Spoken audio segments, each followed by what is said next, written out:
This President's Day, a salute to the men who have held the office, and especially the three who found brief comfort from the rigors of the world's toughest job in the embrace of the same Oklahoma rocking chair.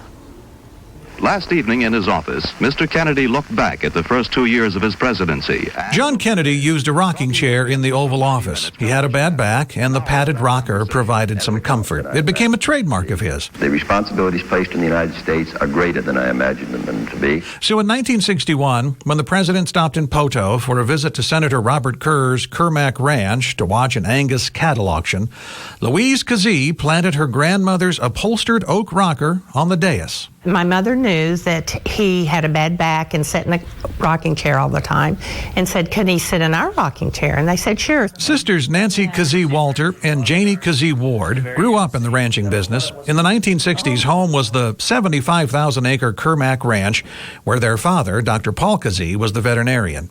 That's him at President Kennedy's side explaining what goes on at a cattle auction. 16-year-old Nancy got all dressed up and paraded some prize Angus steers in front of the president. It was a beautiful autumn day to be sitting in a rocking chair in LaFleur County. He acted like he enjoyed it a lot, and he laughed and made comments about the chair and said, "Oh, I see somebody was thinking ahead about my needs." I mean, he made a comment about it. I don't exactly remember the words, but yeah. So, and my mom was sitting front and center, and so that was me. From that day forward, Louise Keesee had given herself a new challenge. And there's Senator Kerr, complete with galluses. I expect we learned all about cattle that weekend, except that Senator Kerr would much have preferred Black Angus. Lady Bird Johnson shot and narrated these home movies of a visit Senator Kerr made to Lyndon Johnson's Texas ranch. There are no movies or photos of Vice President Johnson's visits to Kerr's ranch in Poto, the first of which came a year after President Kennedy stopped by. There was no press, there was nothing. He just came with his foreman of his ranch from Texas to buy bulls, bought hundreds of Angus bulls from us. And their mother made sure the deals went down with the soon-to-be president sitting in the family rocking chair.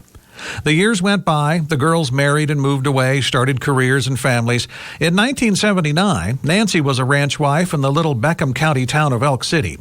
Campaigning there 4 years earlier, Jimmy Carter promised if the townspeople would help elect him, he'd come back as president. And in March 1979, he kept his promise. I happened to be the chairman for the welcoming committee, so got his waiting room all the way ready and put one chair in there. She also threw in a fruit basket. To this day, President Carter calls his town hall meeting in Elk City the best of his presidency.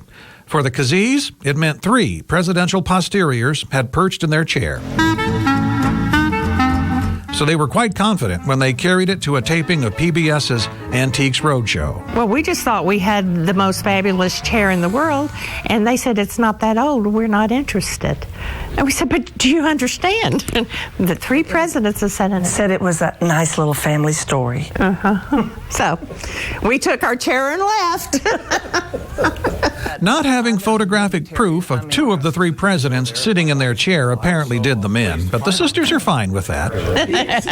They've stored away lifelong stories from a chair they cherish. It's why, for a year at a time, they swap it between themselves and a brother who lives in Colorado. It reminds them of a simpler time, of autumn days and friends long gone, of the times history came calling and pulled up a chair. And I know what you're thinking. Can Republicans sit in that chair? The sisters say Senator Kerr rarely had Republicans to the ranch, if ever. He twisted their arms at the Capitol, no doubt, in a far less comfortable chair. It's a very charming story. Maybe there'll be another president come along and sit in their chair. Well, if there's any chance, the sisters they'll have it there.